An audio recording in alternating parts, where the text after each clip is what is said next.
जय श्री राम दोस्तों। कैसे हैं आप सभी? उम्मीद है आप सब अच्छे होंगे। 2 दिन बाद मेरी वीडियो आ रही है क्योंकि मैं 2 दिन तक अपने व्यक्तिगत काम में थोड़ा उलझा हुआ था। तो आज की कहानी मैं आपको सुनाने जा रहा हूँ।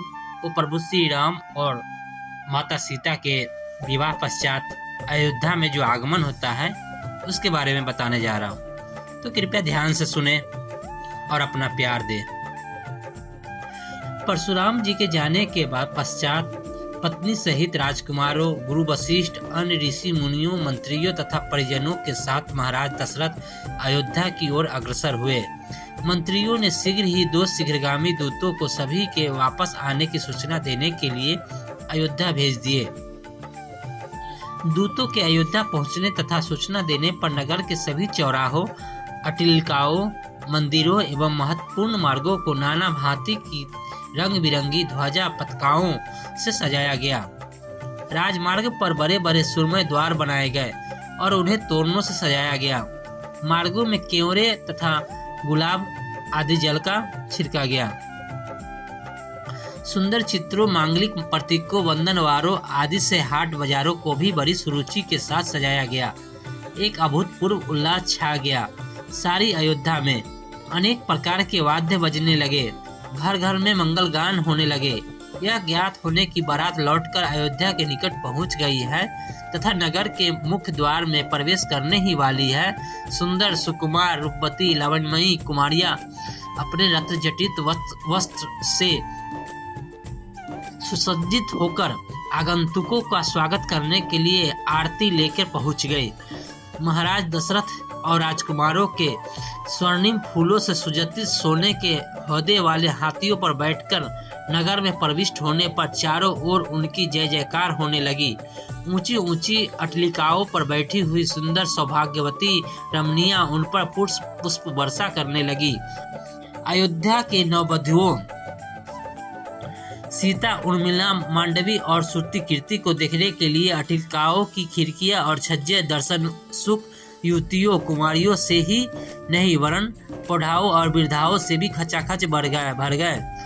सवारी के राजप्रसाद में पहुंचने पर राजा दशरथ की समस्त रानियां के द्वार पर आकर अपनी वधुओं की आगवानी की। महारानी कौशल्या, केकई एवं सुमित्रा ने आगे बढ़कर बारी बारी से चारों वधुओं को अपने हृदय से लगाया और असंख्य हीरे मोती उन पर न्यौछावर करके उपस्थित याचकों में बांट दिए। फिर मंगलाचार के गीत गाती हुई चारों राजकुमार और उनकी अर्धांगिनियों को राजप्रसाद के अंदर ले गई।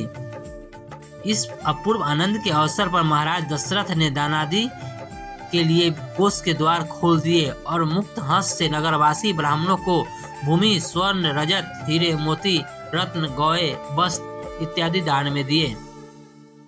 राजकुमारों को राजप्रसाद में रहते कुछ दिन आनंद पूर्वक व्यतीत हो जाने पर महाराज दशरथ ने भरत को बुलाकर कहा, वत्स, तुम्हारे मामा युधिष्ठिर को आए हुए पर्याप्त समय हो गया है। तुम्हारे नाना नानी तुम्हें देखने के लिए आकुल हो रहे हैं, अतः तुम कुछ दिनों के लिए अपने ननिहाल चले जाओ। पिता के आदेश अनुसार भरत और शत्रुघ्न ने अपनी माताओं तथा राम और लक्ष्मण से विदा लेकर अपने मामा युधिष्ठिर के साथ कैकेयी देश के लिए प्रस्थान किया। राम ने अपने स्वभाव, दयालुता और सदाचरण से न केवल अपने प्रसाद के निवासियों का बल्कि समस्त पुर के स्त्री पुरुषों का हृदय जीत लिया था। वह सबकी आंखों के तारे थे और अत्यंत लोकप्रिय हो गए थे। परिवार के सदस्य उनकी विनयशीलता, मंत्रीगण उनकी नीतिपूर्णता, नगर निवासी उनकी शील सौजन्य और सेवकगण उनकी उदारता का बखान करते नहीं थकते थे। इधर सीता की मधुभाषी स्वभाव, सास ससुर की सेवा, पतिव्रत धर्म आदि सद्गुणों ने भी सब लोगों का मन मोह लिया।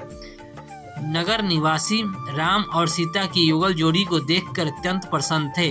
उनके प्रेम और सद्व्यवहार की चर्चा घर घर में की जाती थी। तो आज की कहानी यहीं तक थी। आशा है आपको पसंद आया होगा। अगर आपको आज की कहानी अच्छी लगी तो कृपया लाइक करें, सब्सक्राइब करें और अपने परिवारजनों के साथ शेयर करें। धन्यवाद। कल फिर मिलते हैं एक नई वीडियो के साथ।